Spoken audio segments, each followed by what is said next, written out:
September 12th, 2019.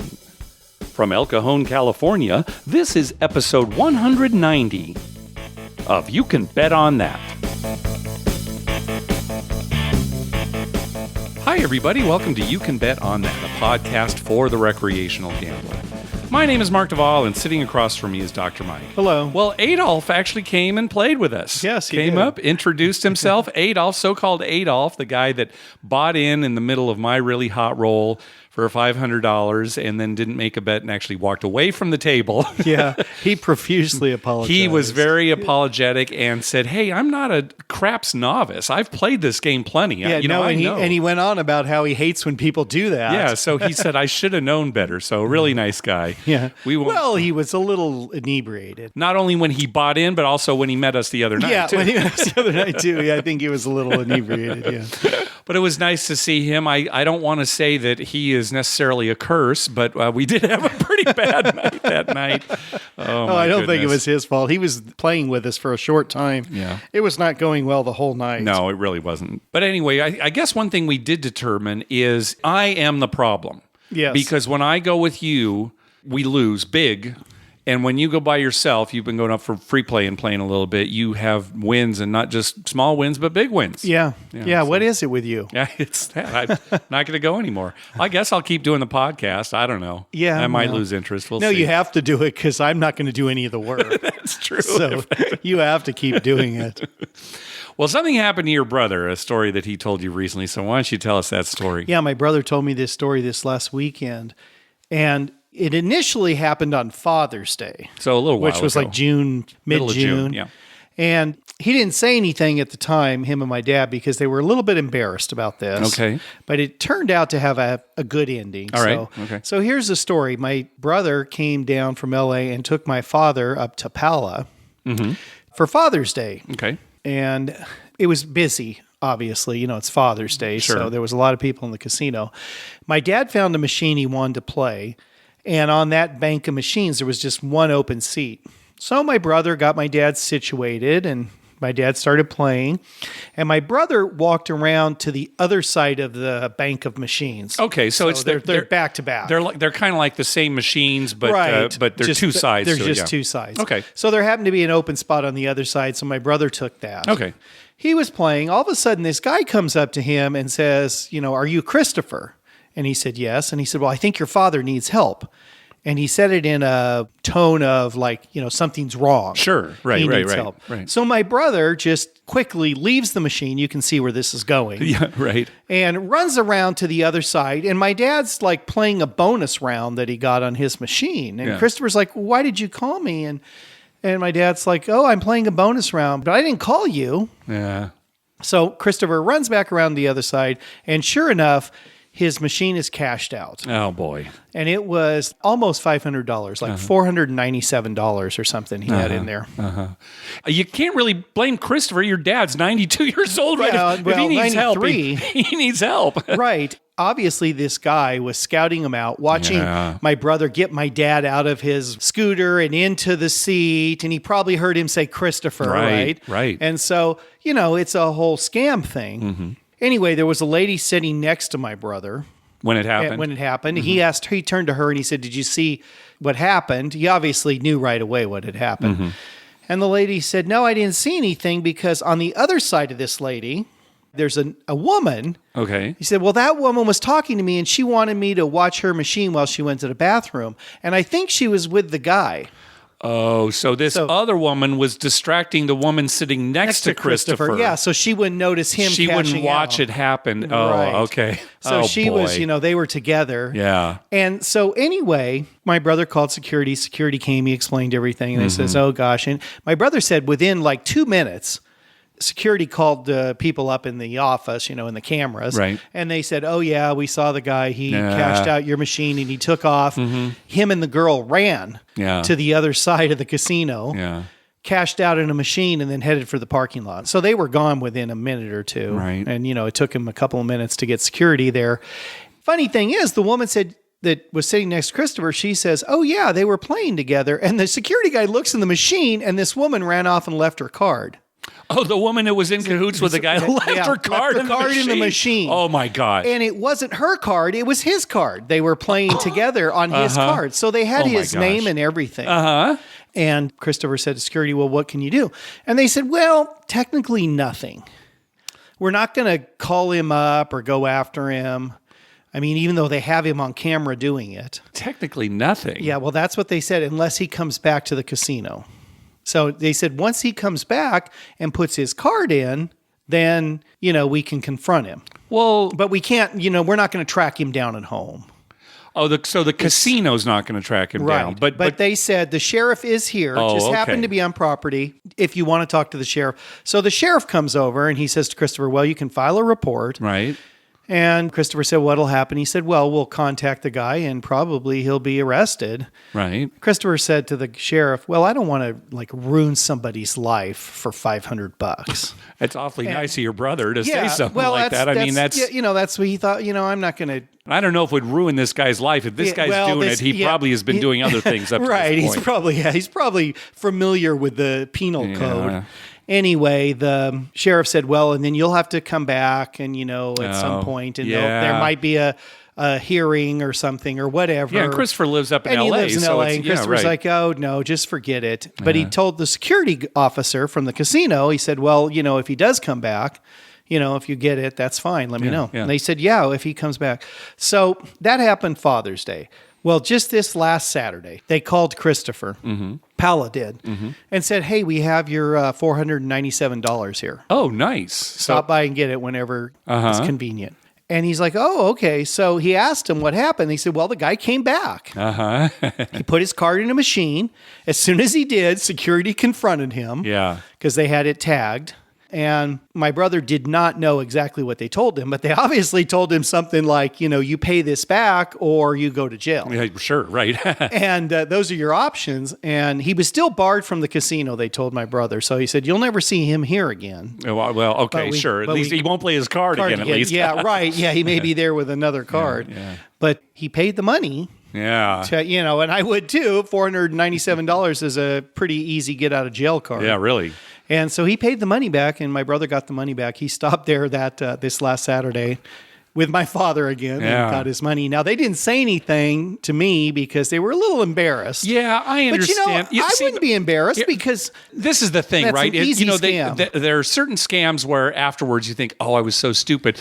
But when you've got an elderly father who might need immediate medical attention. Well, my brother thought he fell. You don't cash out first, right? And then run around. My brother thought he fell off the machine because the guy's like, oh, your dad needs you right away. That kind of thing. So he thought maybe he had fallen or whatever. So he just stops and runs. He's not worried about his $500. Yeah. And now that wouldn't happen like you and I. If somebody said, hey, Mark needs you, I'd be like, I'd cash out. And like, all right. Tell him I'll be there in a bit. Yeah.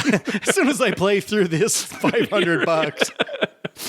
Well, some of the other podcasts have been talking about these kind of scams too. Not exactly that, but people will come up and say, there's a machine on the other side of the casino that's just about to pay out. Right. But I ran out of money. Come on over and I'll split it with things like that. Right. And you just have to be aware of that kind of thing. Those are more, trying to like you might win money too, but they're trying to get you to split it with them or something. Right, but the idea is to get you off the machine you're on, right? Because either to cash out or maybe your machine has gotten to a bonus level, where it's actually positive EV and they're trying to sneak in, something like that.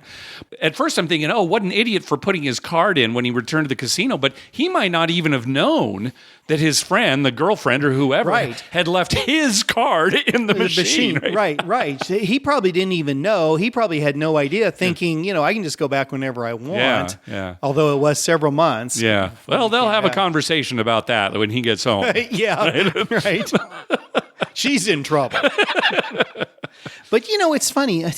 It's disheartening for me that there are people out there like that. Yeah. People that, are going to take advantage of an elderly person and, try and rip people off. It just, does that bother you? It really bothers me. I've got a theory about that. I know you have a theory about it. It still bothers me. People should not be like that. I understand. Especially in a casino. Is there no sacred ground anymore? Jeez. Well, our buddy Dave had his semi-annual poker tournament that he hosted this last weekend, a tournament that you said you were going to go to. In fact, you said, oh, good, it starts at 6. I'll be off work by then, so I'll have plenty of time to get there. And it turns out I wasn't off work. Uh-huh. Yeah, whatever. So you did not go. Well, and I'm not a good poker player. No, you're not. So there you go. Well, at the last tournament, I came in 3rd place, and this time I came in 4th place, and he paid the top 5 spots, so I finished in the money twice in a row. So next tournament, you'll actually get some money in 5th. 5th and then place. After that, you're then done. I'm not doing it anymore. But I was very pleased with the way the tournament was run, as always. I've got a couple stories from it. So what it is, for the first hour, it's unlimited rebuys. You start with just $100 in chips. It's just, $1, $2 blinds to start, right? As soon as you're down, you can rebuy. Anytime you're under the initial chip count of 100, right, which is the initial buy, and you can rebuy. Anytime you're under 100. So, yeah, typically what I'll do is as soon as I've posted a blind and I'm out, as long as I haven't won a pot, then, I'll rebuy right away. Right. But anyway, you can rebuy as many times as you want the first hour, and then after the hour, there's an add-on. I did rebuy that first hour, but I was able to double my initial $100 just on wagers. So I ended that round with $300. Never went to showdown. Nobody ever called me on anything. So I was able to double without actually showing my hand. And then in the next round, you and I have kind of talked about the level of play that you see at this tournament. There are some good players, and there are some people who are real novices, and then I think there's some who think they're good poker players. Right. But then there's quite a few of those. Yeah. So anyway, there's this one hand. I'm in the big blind, and the guy to my left raises. Not a big raise. I don't know if it was 3 times the blind, but it wasn't a terribly big raise.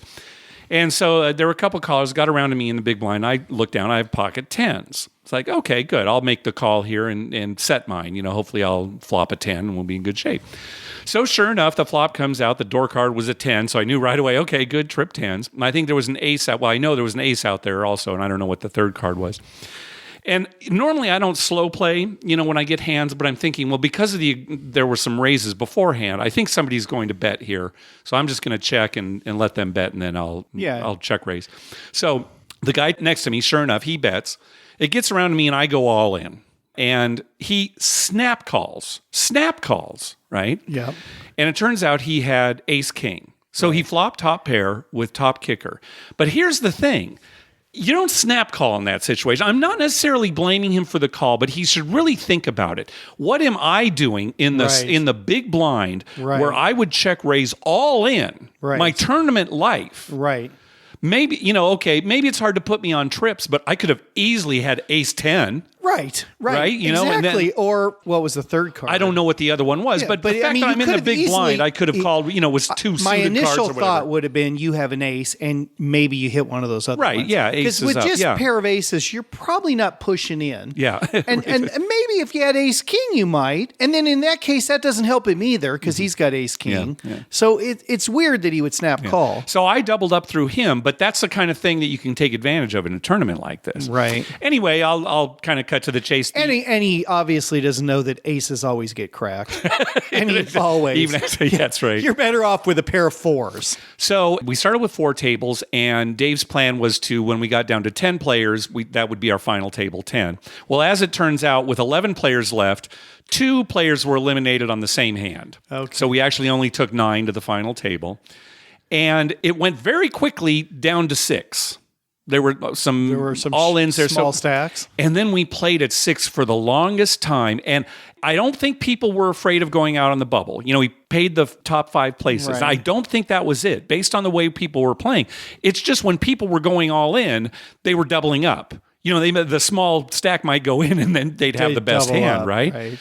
Meanwhile, I had a fair amount of ammunition, and the 2 players to my left were the big stacks at the table. So that puts me in a bad spot, right? Anytime I try to do something, they could come over the top of what I do. So I needed to wait for a hand. Well, finally, somebody went out in 6th place. And so it's like, oh, okay, we're in the money. I got down to a point where I had to finally kind of make a move. And I think I was like first to act, and I had queen 9 of hearts. And I knew the blinds were coming. And it's like, okay, this is the time to go in. That's not bad. That's not a bad hand. So I went in, and I got 2 callers, which is never good. You want to go up against one person. Right. 2 is bad. But I flopped a flush draw and made the flush on the turn. Nice. And so I ended up tripling up just on that one hand. Yeah. And that's how you got to 4. And so I was able to do that. Then somebody else was eliminated. Then when it got down to 4, you know how his blinds go towards the end of the tournament. The blinds go up so fast. They're huge, it's like crazy. He wants to get it over with. He wants to get it He wants to go home. Right. So I had go to bed. Yeah. So I had to kind of make a move. And this time I had ace 3 offsuit. I was like, okay, good a time as any. Yeah. And unfortunately, I had ace 2 3 callers. is a rough And I know it's bad, but I mean, I had to do something. It really was another one of those points. Got called by 2 players. One had ace king. It's like, well, okay. Yeah. The other had king queen or king jack. So it's like you're hoping for a couple threes on the flop. As it turns out, all 3 flop cards were diamonds, and I had the ace of diamonds. Oh, nice. Right? Nice. So it's like, come on. Then the turn was an ace. So now any 3 also gives me right. they're you only need a diamond or a 3. They're really only and one of the diamonds is a 3. Right. Anyway, but no, there was no diamond, and so that's how I went out. And in fact, the guy with ace king took the 2 of us out. So the reason I was 4th is because I had a smaller chip stack than the person who was in 3rd initially. At the beginning of the hand. At the beginning of the hand. Right. So that was But that kind of sucks. I know. Too bad you. I really couldn't wait though. I had it was like any ace. There are only How 4 close people. Was your stack to his? The other guy that got eliminated. She might have had twice as much. Really? Yeah. Oh, okay. Yeah, so it wasn't that close. No, I was definitely the short stack. I was in trouble. Yeah, okay. yeah. So anyway, a little poker information there for you. You got to come to a tournament one of these times. Yeah. Of course, everybody was bad mouthing you because you weren't there. I know. They're all bad mouthing me. So let's see now. What did you get for 4th place? What was your net profit? All right. I think people may know where this is going. My net profit was $85. $85. And I'll tell you, Mike, I'm glad you mentioned that too, because there weren't a lot of rebuys. Yeah. And so the pool wasn't very big. Normally, you'd have a bigger players pool. So, even first prize was not that much. But, okay, my profit was $85, So what Mike. if you had gone out to, say, Harrah's Southern California Casino instead of there with me, and you won, well, let's say 100 times more than that? Well, let's just say if I had gone with you, we both would have lost. Yeah, that's me. So let's just look at it that way. I ended up going out there and just a tad less than a. All right. Well, congratulations. I saw you were actually home before I was. Yeah, I was home before at the tournament. you. But I had some fun.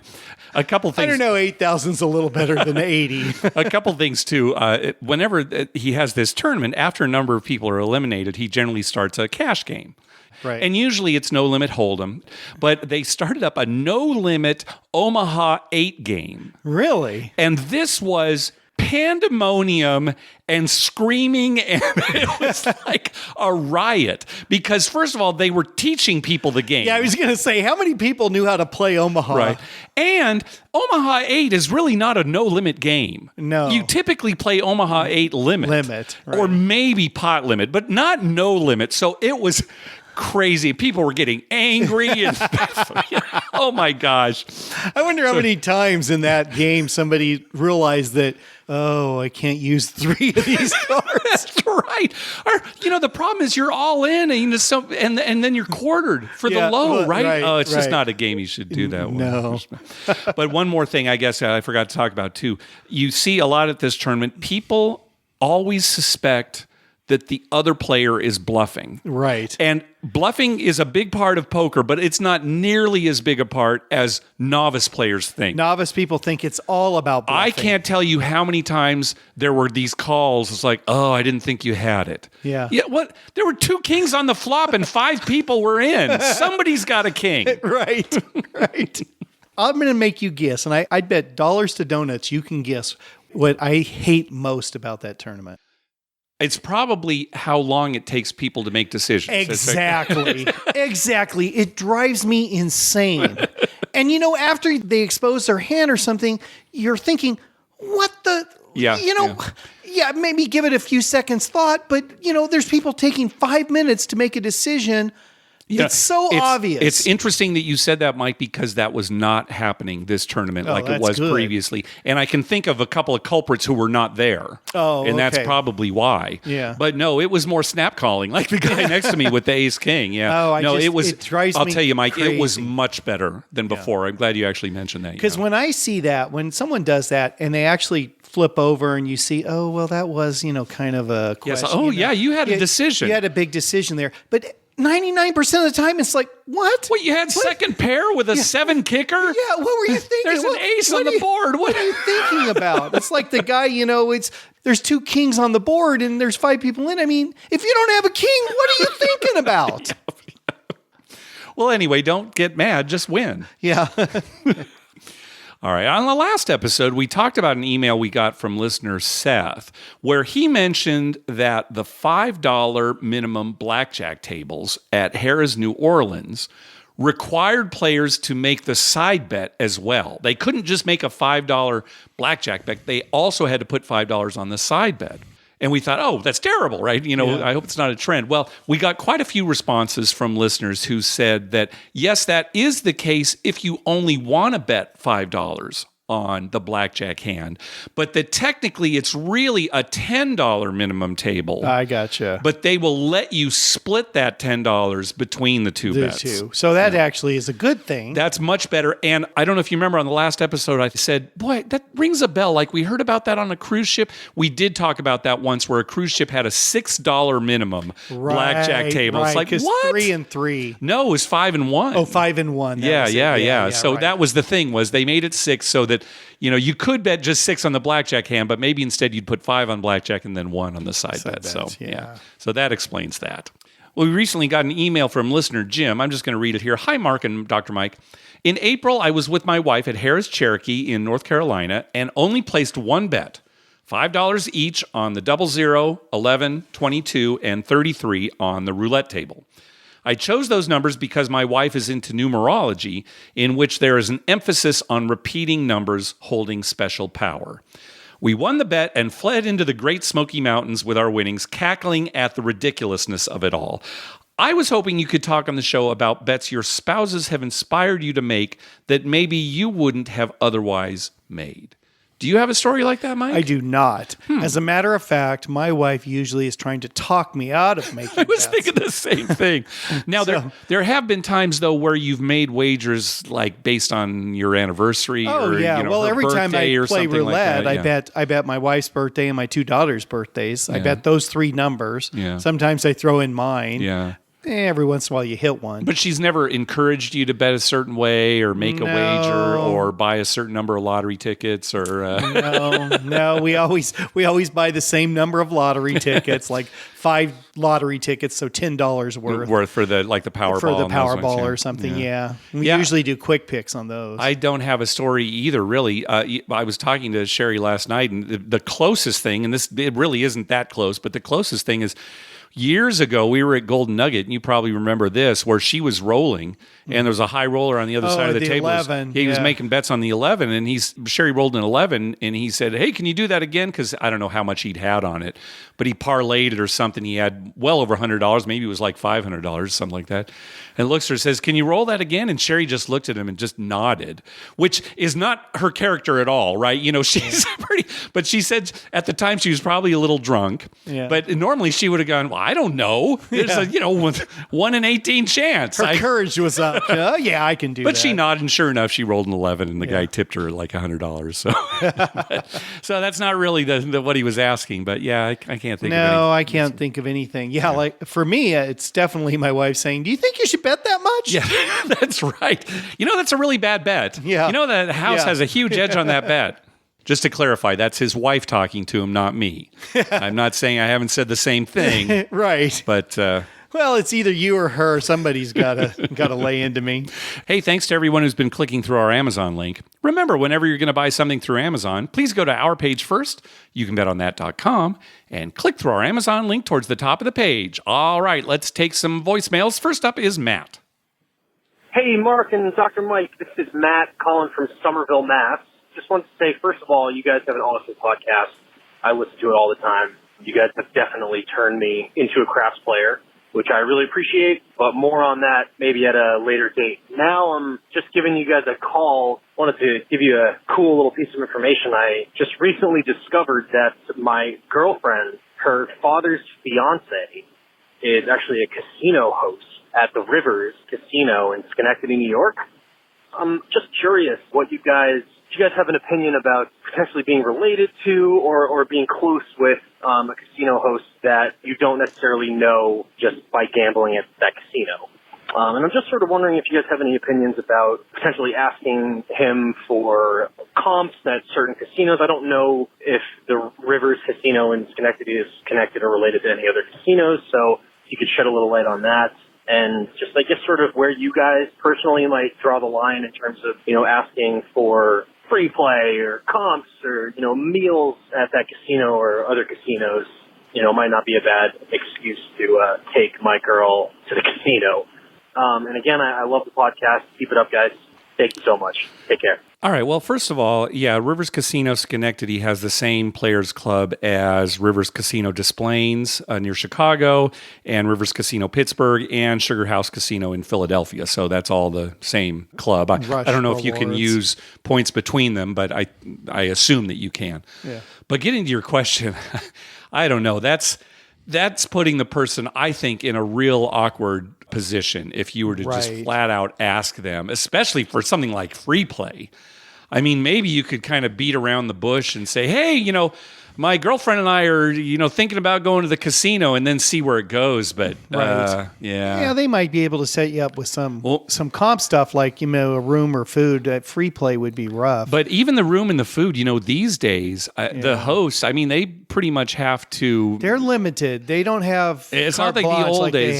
They had in the past. Yeah. So that's all I'd say. I think it would be putting this person in a real awkward position, especially since they're not a blood relative. They're a few steps removed from being real close, and so it's still worth mentioning, though. Bring up the topic. Don't not talk about it. But right, I'd bring up the topic. I just wouldn't expect a lot. Probably what you're going to get is like, well, I can't do too much for you unless you qualify, or maybe I can set you up with a dinner. But if they started giving you free play, then you might end up in the newspaper the next day. It's funny that he mentions the Rivers Casino, because just last night when I was at Harrah's Rincon, there was a guy from out of town, and he was talking about that's his favorite casino, the Rivers in Chicago. Oh, okay. The Des Plaines one? Oh, okay. The Des Plaines one. Mm-hmm. And he was talking about it's great. He loves it and everything. And he couldn't remember the Des Plaines. Okay. He just kept saying, it's Rivers Casino in Chicago, and there's something else there, and I just can't remember what that's called. Well, it's weird, too, right? Because it's, they say Des Plaines, even though it should be like Des Plaines, right? The French pronunciation. But I don't know. Chicago might become the next Gamblepalooza for next year. Do you hear that, Vito? 2021? I don't know about Chicago. Hey, no, they're saying Illinois might become the next Mecca, because they're opening up big, full-blown casinos. Are they close? They will be. I think they will eventually. Oh, okay. They'll be close to downtown Chicago. Yeah. Can you imagine though gambling in Chicago? That might be scary, Mark. Be like the olden days. Yeah, those Chicago people. They're serious people. Yeah. No offense to our Chicago listeners. No. Well, your wife's from Chicago. Yeah, I know. Right. All right. Next call. Mike and Mark, this is Rob from Texas. Just a quick report from my trip to Harrah, Southern California. I visited 3 times over the weekend, met Dr. Mike on one of those days, and I want to thank him specifically for help round up my bets, or my odds bets, in the hard ways. Craps killed me all 3 sessions that I did there, and so I licked my wounds and went over and played some $10 3-2 blackjack. Won all 3 sessions, with the last one more than 4 times my buy-in. And that never happens, as you probably know. I love the carpet there and love your show. Thanks. Keep up the good work. Bye. Nice. Oh, that carpet. Oh, my God. So I wasn't with you that night when Rob was there. No, you were. It was a Sunday. Okay. Sunday afternoon. Yeah. You know what's funny about that carpet? And we were talking about that last night. They put more padding. Have you noticed there's more padding under that than the old carpet? Sure, it definitely feels different. It feels different. So there's more padding. So it can absorb more crap. I mean, it literally, makes bigger stains, because they should have just glued it down to the floor. But they want people to be comfortable. Well, of course. Right? So they'll stay. But, it just oozes in. It's like, I so badly want to just send me a Coke. I want just the largest Coke you got, and then I just want to dump it on the carpet. We should take a picture. I should post a picture of it. Find a place where, because you don't have to look around for stains. No, I just stand at the craps table and take a picture below you. Well, I spilled a lemonade the other night. Oh, good. And accidentally. Oh. I would never on purpose. Oh. I mean, I think it's a funny idea. I just couldn't do it. But yeah, I'm sure it's so sticky and gross. Yeah. And, All right. Next up is Robert. Hi, guys. This is Robert from New Jersey. I called a few days ago. My wife and I are just leaving Atlantic City for an overnight trip. I booked a comp small suite at Harrah's. We got there at 3 o'clock for check-in. First of all, we waited for almost 45 minutes to get to the check-in lady. And they told us that the room wasn't ready. She said check-in between 4 and 8, so come back at 5:30. I was like, why? So it's almost 4. What's going on? She said, well, the rooms aren't ready yet. We can give you a regular room. I was like, okay, fine. Give me a regular room because my wife and I, we have dinner reservations. You know, it was a small comp room, sitting room. I didn't really care. And then they gave us our room keys. When we got to the room, the keys didn't work. So we had to go back down. At this point, we came in at 3. It's past 4. And we finally got into the room. Left a bad taste in my mouth. My wife wasn't happy with the room because it was rugged. But they had a big shower, so give and take. Prior for going to Harrah's, we stopped by Ocean Resorts because there was a billboard for when we sign up to get a car, you get free parking. So we went there. It's a beautiful casino. We ate at the barbecue pit, really good barbecue. Ocean has a current deal for new members. Up to $500 losses in the slots, they'll mail it back to you in 4 to 6 weeks. It expires at the end of September, so if anyone's interested, they have that promotion going on in Ocean. So anyway, we were back at Harrah's. We took the nap. We woke up. We went to Tropicana for Olan for dinner. Really nice place, good seafood, good steak, good gin tonic, and old-fashioned. The next day, we went to Bally's for me to do another donation. Bally's has a $5 craps table pretty much all day, and they have a second one in the Wild West Casino. That was at 2 p.m. Good thing is I got $15 here credits, so that paid for the Starbucks, and I got paid enough so I can get free parking. Once again, guys, great podcast. So right now I'm 0 for 2 for Atlantic City. Hopefully in November things would change. I got enough for another comp room, so this time I'm staying at Caesars. Try my luck again, 3 times the charm. All right, guys. Bye. Yeah, it's too bad about the check-in story. You show up at 3 o'clock at a hotel, or certainly 4 o'clock, and you would think by then you should be able to check. It's one thing if you get there at 10 in the morning, right? But right. Well, it's hard because people with late checkouts at 1. I understand. They got to Sure, clean I know a lot it's of hard. rooms. I know. Yeah. So we've had that problem. Sure, and I don't like it either. No, it's just frustrating, right? Because usually you're just sitting there with your bags, right? As a general rule, just for everyone out there, if you go to check in, your room's not ready. My suggestion is check your bags with the bell and head straight to the craps table. Right. And by the time you're up a couple $1,000s, your room's ready. That's true. And you got a nice tip for the bell, too. Yeah, there you go. I mean, that's the way to handle that. Yeah. Good advice, Dr. Mike. Turn a negative into a positive. Yeah, that's good advice. It is good information about that Oceans deal, though, too. That's a very you good might want to deal. look into the fine print there. Now, but is yeah, that if you live just close for by. new signups? That's what it sounds like, just new signups, yeah. So for anyone who's been there before. Sure, right. It's no good. Yeah, just for new ones. All right, next call. Hey, guys, this is Chris from Denver. Hey, I just want to give you a quick report. I was on a business trip heading to Montreal, Canada, and I slipped out to the casino there. They have one really large one with 5 stories sort of thing. Got the ATM for 300 Canadian dollars, which exchanged to like 248 American, which was great. Got to the table and hit the fire bet 4 numbers a couple of times. That turned into 600 Canadian dollars pretty quick. Later, gave some of that back, but in the end, had a roulette session where I had $50 I put on, and I doubled my money once again, got up to almost $800 Canadian. So on my way home, I did the exchange and came back with a good amount of money. But definitely roulette in Montreal is the game of choice. They have probably 30 roulette tables at this place and 2 craps tables, but only one of them open.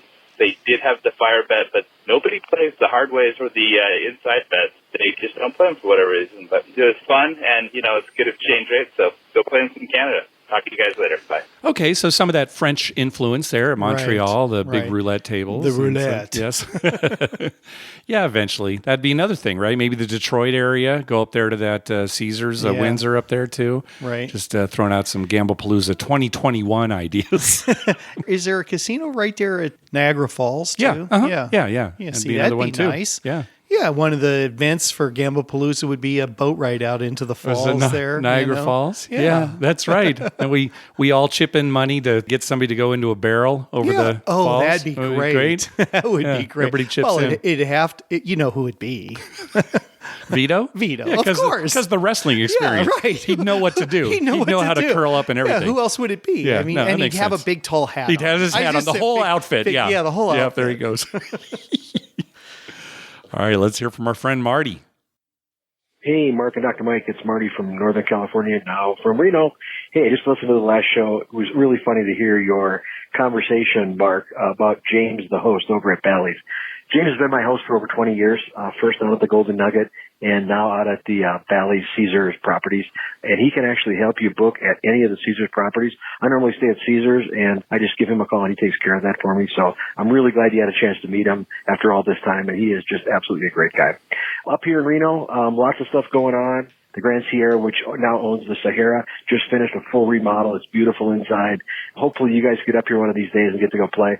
Other than that, I will see you at the Summit later on this fall. Talk to you guys later. Love the show. Bye. Oh, nice. Because we've never actually met Marty, right? No, I feel like we know him. I know. And every time I hear his voice, I think, do I know him? I have to stop and think for a second. Very good. Yeah, okay, that's good. Looking forward to seeing you there, Marty. That's only like a month I know, away. and he's talking about his host James and my host too. I need to call and get a room. Yeah, I've already got to do that. You're all set. All right, I got to. You know, it's the 11th today, right? Yeah, that's right. We're leaving on the 11th. I think we're leaving on the 10th, aren't we? 10th, Thursday the 10th. Yeah. So there you go. It's a month away. It's a month away. All right, I better call him. All right, Mike, you ready for this next call? Oh, I've been waiting for this call. All right, here we go. Hi, Mark, Dr. Mike. This is Tara from New Mexico. I was planning on calling you guys in a few months after I defended my dissertation to tell you guys that it's easier to get a PhD than it is to hit a Royal. But I can't say that anymore because I just hit my first Royal today. And this is the 1 year anniversary of when Taylor stole my Royal last Labor Day. So it's kind of fitting that I got my first Royal to halfway forgive him for stealing my real first Royal last Labor Day. It's also great because this is our last Vegas trip that we have planned before our baby corgi comes home, Clementine. She's coming home next month. So we're going to lay off Vegas for a little while until she can get a little bit older and maybe have some friends that she can have summer parties with while we go to Vegas. But yeah, it was perfect today. It was diamonds. I held 3. It was a really great experience. I just want to thank you guys for, standing by me, for all of your encouragement. I feel like I should have written a speech. It just happened so suddenly. I don't know. Am I getting kicked off? Yeah, I'm being pulled off stage. Thank you all the little people who stood by me for this. Anyways, it was just really great. I want to let you guys know before I told anyone else. We're heading out to the whiskey tasting right now, so I'll tell everyone and I'll probably post it on Facebook. But you guys are the first story to hear about it. So thank you so much. And Dr. Mike, yours is coming. I guess it's easier to get your dental degree than it is to hit a Royal sometimes. Way so thank easier. you guys so much. Bye.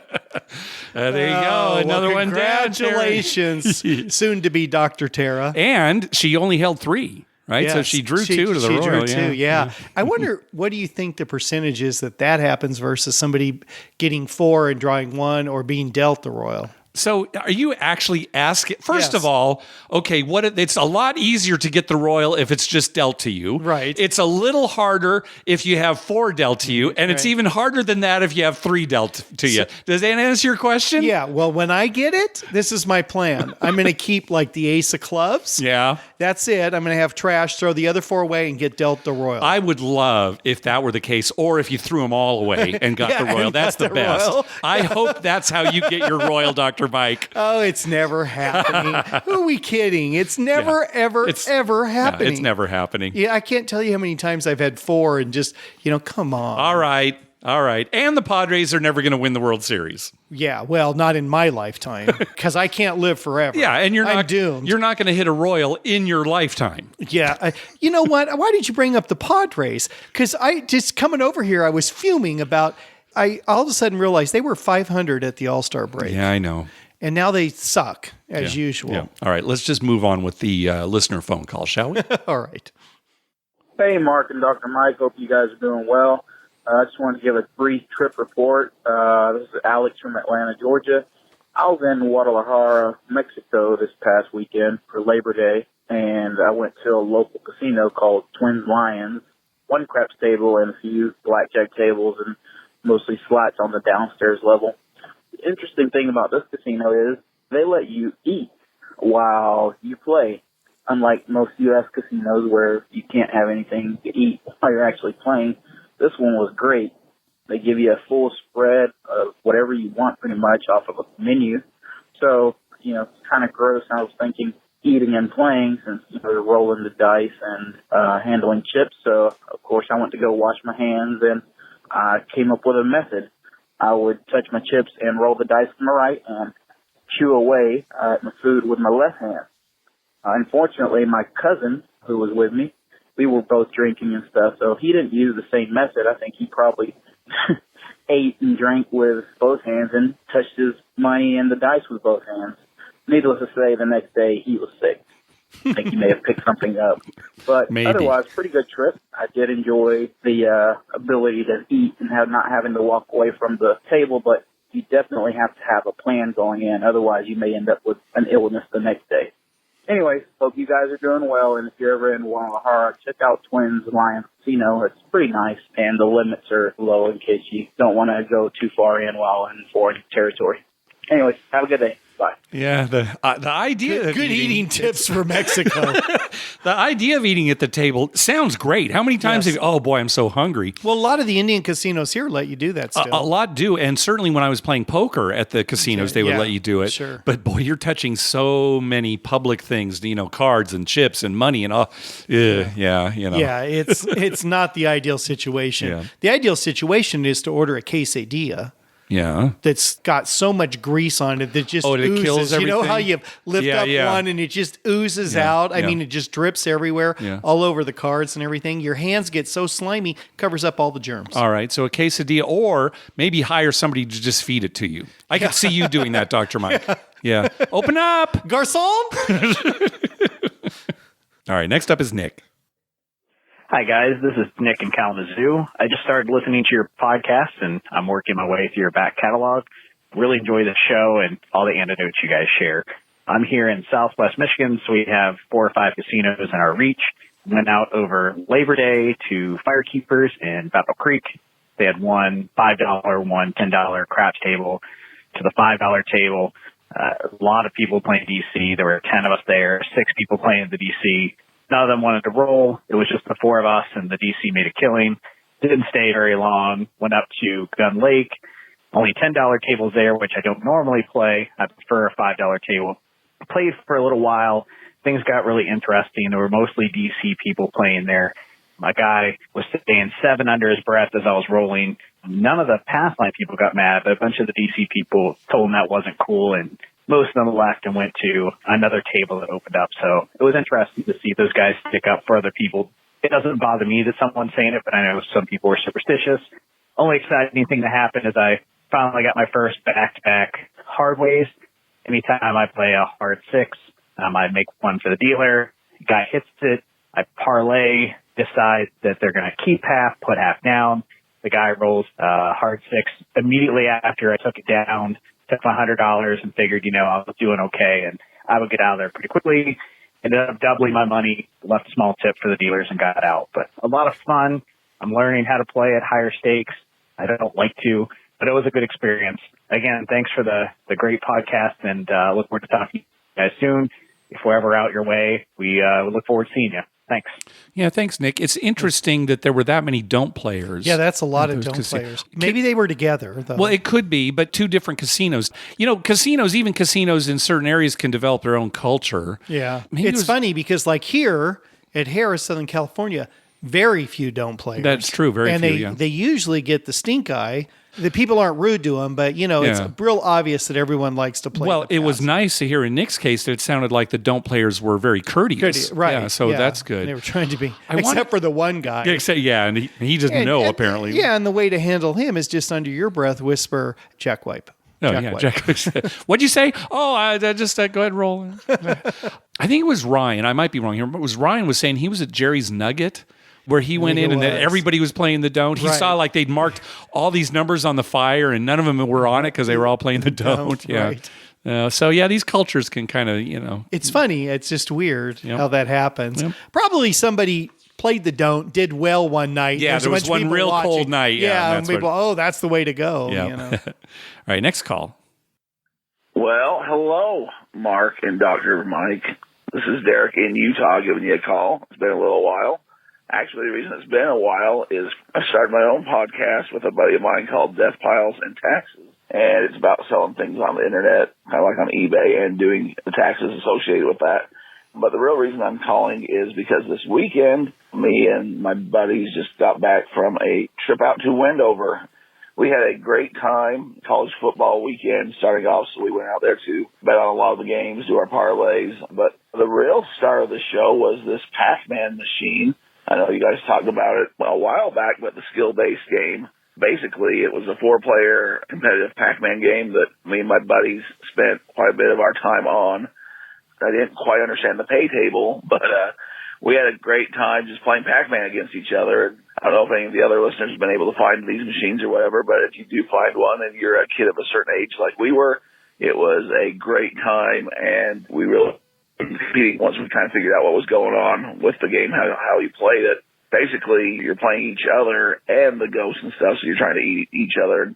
Anyways, it was real fun. Also, for Wendover, the slots, man, I kept hitting bonus games. I came out about $900 ahead at the end of the day on everything. It's just a really great time. So, again, listeners, if you're ever wanting to get out there, go look up I think it's Wendover Fun. Get yourself on a plane charter or just drive out there. Small town, but some good gambling, some good playing. Just a really good time. So just thought I'd throw that out there. I hope you guys are doing good. Bye. Yeah, we've seen the Pac-Man machines in casinos. In fact, we saw it when I was with my son this last trip. We saw one there. Saw one in Vegas. Never played it. It really is better if you've got a group, who wants to play it. Right. I'm glad that it's getting some play. It's not the kind of thing you'd want to play too long because it would be like if a bunch of buddies went to the same poker table at a casino. Well, after a certain amount of time, all the money's gone, right? Because it's just they've taken the rake, right? And all this money's come off the table. But Pac-Man. I'm of that age. We hear a lot of good things about Wendover. Yeah, right. I don't think we've had anyone ever call and say, I didn't have a good time there. Yeah, that's true. And maybe it's because they're smaller and, people go there to gamble. They're certainly not going there for shows or restaurants like they would be Vegas. And they have charters there. I think we talked about it on an episode where you can look it up. So, yeah. This is a little off subject, but I just thought of this because he's talking about the 4 of them playing together on Pac-Man. Uh-huh. So last night at the casino, our friend Rehan, she's into the bubble craps now, right? Mm-hmm. Right. And she came over and she's watching me and Phil play regular craps. Yeah. And she says, I like watching the regular table because I can see everyone's bet. And she just watches. And she's she usually doesn't play at the regular table. She likes to watch. She's like, I can see everyone's bet and what they're doing and everything. She says, you can't do that at bubble craps. You're just on your thing and you see your bets, but you can't see other people's bets. Yeah. And I'm like trying to explain to her, yeah, you can, Rehan. Just keep running around the machine. Just keep running and look as you're running at people's bets. You don't stop. That way, you lose weight and you get to watch everyone play. Oh, there you go. That's, I'm surprised. I'm going to start a new trend and just keep, after like an hour, you're exhausted. All right. That's a great idea for you. I don't think Ringhong needs to lose weight, but you certainly do. No, so there you go. But I'd only be able to make one lap. That's right. She was a professional athlete. She could probably run all That's day. right. She was like ping pong, right? She was a professional pro ping pong. Yeah. She's actually popular in China. That's great. Yeah. That's great. All right. Next up, our buddy Shannon. Hey, Mark and Dr. Mike, it's Shannon from North Carolina. Just wanted to give you an update of my summer gambling trips. Back in June, I went to Horseshoe Southern Indiana. Had a good trip there. It was a profitable trip. The craps tables still have the fire bet and the all tall small on some other tables. I actually made a 4-point fire bet. That's the good news, but the bad news is I wasn't on it at the time. Still, had a very good winning trip, had a big $550 slot win that pulled me out there. In July, I went to Vegas, stayed at the Plaza for 3 nights. On Monday, I went to the Cromwell. It was a $15 table Monday afternoon. Bought in for $200, cashed out for $700, had a really good roll there. Then in August, I went on a Saturday afternoon to Harrah's Cherokee here in North Carolina. The craps tables were cold as ice. However, I had a $377 slot win on quick hits that pulled me back to almost even for the trip. Looking forward to the summit in October.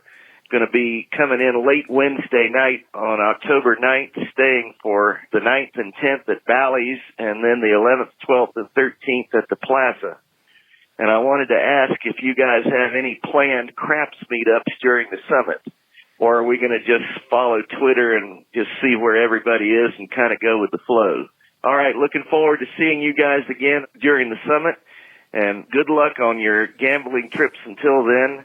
Talk to you later. Bye-bye. Yeah, we don't have any plans for an official craps meetup. No, but there will be a lot of playing. Yeah, the same, just like Shannon said, check on Twitter. We will just tweet wherever we are and wherever we're playing. And we'll be downtown a fair amount. A lot, but we're staying at Caesars, so we'll be on the Strip maybe later during the evenings. Yeah, I just don't want to set up a time that might end up conflicting with some of the official summit events. And plus, but when we're there, if there's an evening where something's maybe not going on, or there's a few hours, we'll tweet and then everyone can just go somewhere. Or when it's one of the meetups and we just say, let's all meet here at a certain time. Yeah, we'll do that. But follow us on Twitter. And we'll definitely make sure Shannon's on a table. Boy, I'll tell you, I need his rolling ability. You need his rolling. And boy, he has figured out what to do. When he loses at the table, he just goes to a slot and wins. Remember, he won that big jackpot at Gamblepalooza, right? So he knows when we have good luck with him. Yeah, he's kind of our lucky charm. So, Shannon, you're more than welcome to follow us all weekend. All right, so we'll see you in October, Shannon. All right, next call. Hey, guys, how's it going? Alan Williams out of Fort Wayne, Indiana. Calling with a little trip report. Friday night, me and a buddy went up to FireKeepers in Battle Creek, Michigan. That's typically where I go. It's about an hour and a half away from where I live in Indiana, and it was great up there. He was in the high limit slot room, hit a jackpot for like $4,500. That was nice for him. Then we went to the craps table, and man, we both went on back-to-back years. I quadrupled my buy-in, and he probably tripled his, but he bought in for a little bit more. And then Saturday night, I took a solo trip out to Hollywood Casino in Toledo. That was actually the first time I've ever been to that casino, and it was really nice. I liked it a lot. It was the first time I played crapless craps, actually. I actually went up to the table, and I bought in for $100, and I was kind of looking around at everything, and they gave me my chips, and I looked down at the table, and that's when I realized it was a crapless craps table. So I was like, what the hell? Yeah, bought in for $100, $10 minimum. This couple next to me, the girl got the dice, and man, she rolled and rolled and rolled and rolled. She hit probably 10 points and was hitting all different kinds of numbers. But she and her husband, they were doing one bet, and it was a pass line bet, $10, and I think they placed a couple numbers for like table minimum. She made me, I colored up at like $675, I think, off $100. And when they walked away from the table, they walked away with like $30 in chips, and I couldn't understand it. And it was because they weren't putting odds. They weren't taking any odds. And I kind of leaned over to them towards the end of her roll, and I was like, hey, you should definitely take some odds on your points there. You're hitting all kinds of points. And they looked at me like I was crazy, like I had just offended them. So I just kept my mouth shut, and when they walked away, I looked at the dealers, and I was like, man, they didn't make any money off that. That's crazy. And the dealer said, yeah, they've been coming here for the past 2 weeks, and I've been trying to tell them to take their odds, but they won't listen. So I was just curious what you guys would do or say to someone like that, or would you just leave it alone? Thanks, guys. Bye.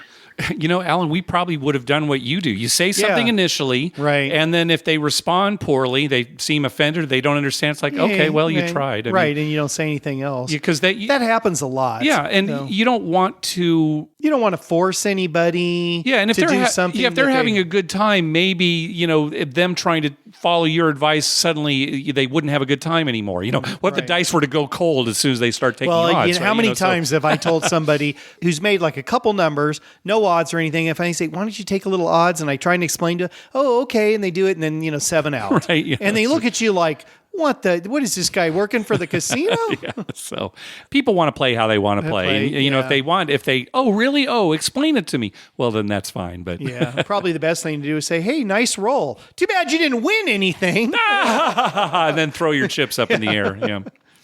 All right, last call.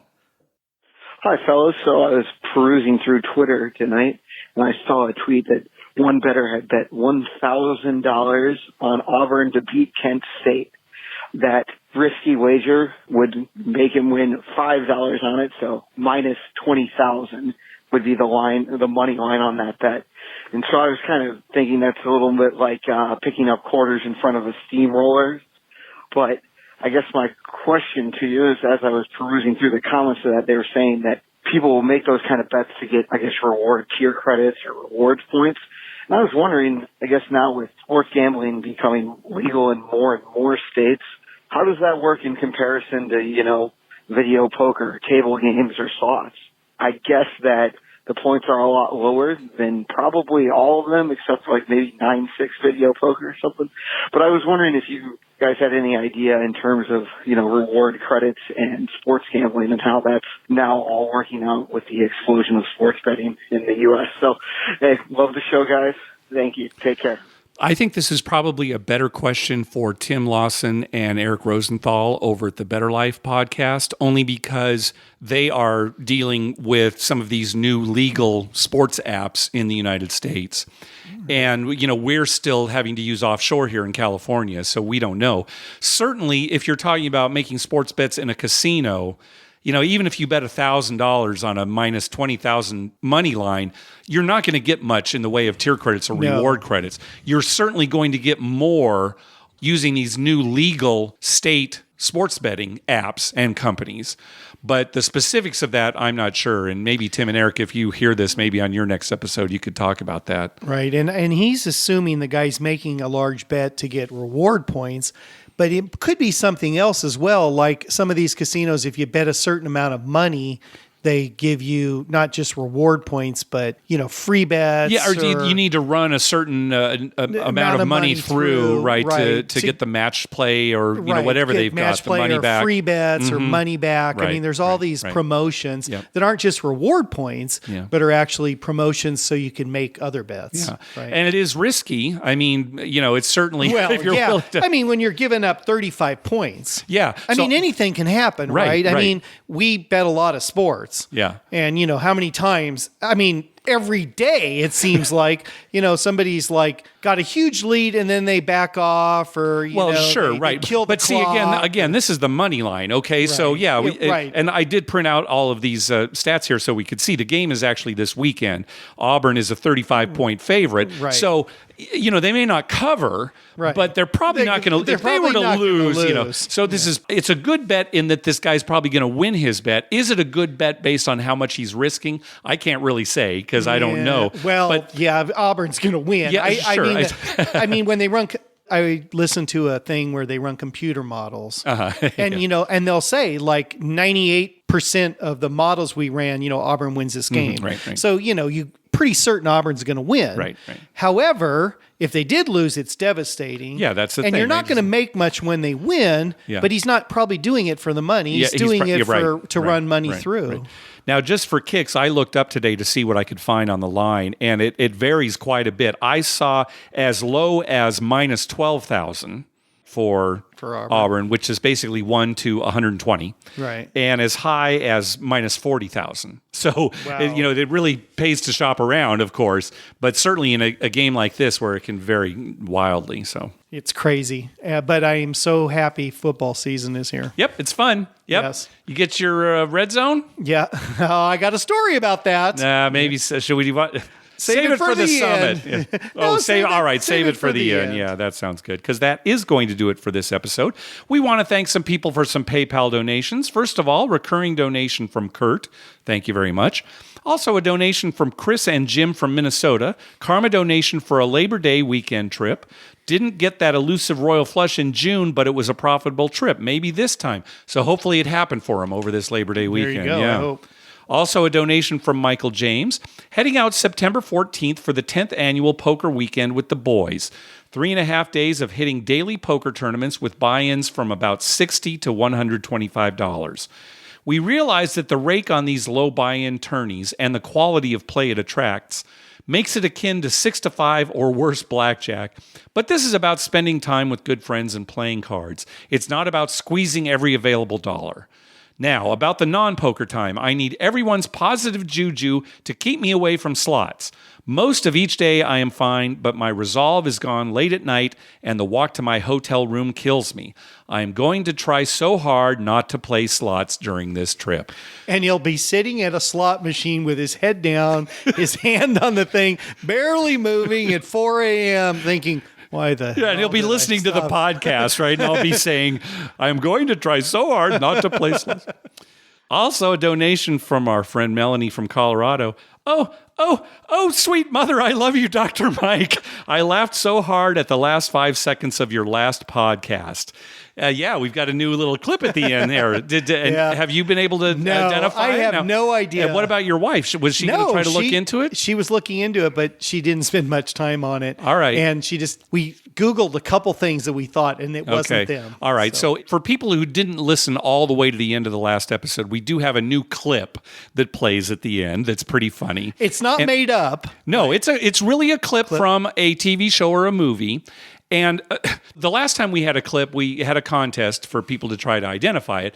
And I thought nobody was going to get it for weeks because it was a clip from the TV show, Fast Times, based on the movie Fast Times at Ridgemont High. And I think the winner kind of got lucky and kind of stumbled onto it. But I think this is easier. I think this is an easier clip. Yeah, well, I didn't know what it was. I'm thinking maybe $50 Amazon card to whoever can identify it. What do you think? I think it's easier. I wouldn't be surprised if next week we have a winner, but there you go. All right, so listen to the clip at the end. But anyway, thanks very much for that donation, Melanie. And finally, a donation from Dice Grenade. I'm more of a math guy like Mark, but I'll take the Vegas karma if I can get it. You two do an amazing job. It's not just that you talk gambling, but the entertaining and enjoyable way you do it. I love craps. I love the game, the gambling, the excitement. But more importantly, I love the fact that it's something that brings me and my friends together. Our group is spread out across the country, and we're meeting up in Vegas at the end of September. It's our moments on the craps table laughing that are always the most memorable. In fact, my nickname, Dice Grenade, is a testament to one of the funniest moments we had on a craps table.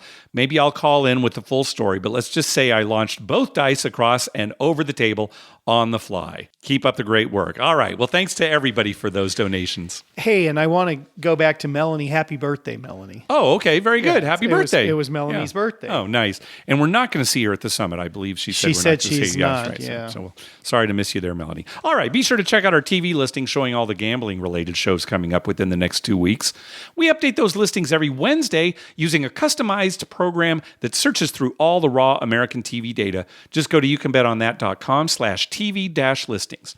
We'd love to hear from you. Call our voicemail hotline at 951-292-4377. That's 9512-WAGERS. 9512-WAGERS. Or you can email us at youcanbetonThat@gmail.com. You can also follow us on Twitter at YouCanBetOnThat and on Facebook at facebook.com/YouCanBetOnThat. Finally, please go to your favorite podcast app and write a review on us. We love getting your feedback. All right, Mike, what's your complaint? Well, my complaint is, you know how much I love football season. Yes, I do. I mean, you tweeted out what I was doing. That's right. Everybody really liked that tweet. Yeah. But that's my favorite thing. My daughter's, Dad's got his football uniform on. Oh, God. Yuck. But anyway, I want Red Zone. Yeah. And AT&T in our area here in San Diego canceled NFL Network. And Red Zone? Oh, everything with the Both? NFL. Wow. They don't even offer it. Okay. So I can't even pay, a gazillion dollars to get it. Yeah. They don't have it. Yeah. And so I'm just looking into all my options. Right. Right. And some of them I think are outrageous, like, sure. I can't remember, one carrier wanted like $500 because you had to have the NFL package. Right, sure. You know, and I'm like, no, I'm not paying $500, you know. Yeah. So anyway, we got onto Sling TV. Mm-hmm, right. And they let you try it out for a week, free. Yeah. So we tried it. I'm not real impressed with Sling TV. Okay. I mean, it cuts out. It's downloading more information, and so it'll stop and pause for a second. Well, that could be more your internet than actual Sling TV. But if you can't get it to work, you can't get it to work. Yeah. We just had a rough time with it. Yeah. But I did watch the first weekend Red Zone on it. Okay. Oh, well, that's so good. I was watching Red Zone, and you can get it on your phone too. Right. So when I went to the bathroom, I was able to put it on my phone and still keep watching Red Zone. Good. So that's, nice for me. Yeah. Now, the thing is, we don't want to get rid of our AT&T because it's a better picture and the cable channels are better and stuff. All right. So my dilemma was, do I keep both of them? But I found out that Sling will let you just get Red Zone. Oh. For $35. For the whole season? No, a month. Oh, God. That's too much, Mike. Well, I broke it down, Mark. It's like $8 a Sunday. Yeah. It's like 8 hours of TV. It's like $1 an hour I'm paying to watch Red Zone. All right. But for me, you know how much I love the Red Zone. Spend your money however you like. And I like Scott Hansen. I mean, I think he's great on Red Zone. So that I'm going to do it for this football season just so I can watch Red Zone. But boy, AT&T, you suck. All right. Oh my God, they make me so mad. Yeah. And I want to say too, we're doing good in football betting. That's right. Yeah. And well, I should say you, because you're making all the football picks. Yeah. Certainly in the NFL, in the pools that we're in, we're still in the Survivor pool. You went 3-0 in the podcast superiority pool. So thank you very much. And we're have a winning record in football bets. Yes, we do. So after, keep it up. After 3 weeks, 2 weeks, I guess. 2 weeks, right? College and NFL. This will be the NFL, third week. Yeah. So we're doing well on that, and baseball season's winding down, unfortunately, and it's been another miserable year for the Padres. Yeah. But they've been a fun team to watch. They have been a lot funner to watch, and I do enjoy turning it on, even though they've been losing lately. Yes. They do have some quality players that are fun to watch. Yes. And so maybe next year, maybe 2020 is our year. Okay, good. 2020 is our year. All right, sounds good. All right, well, thanks for listening. Good night.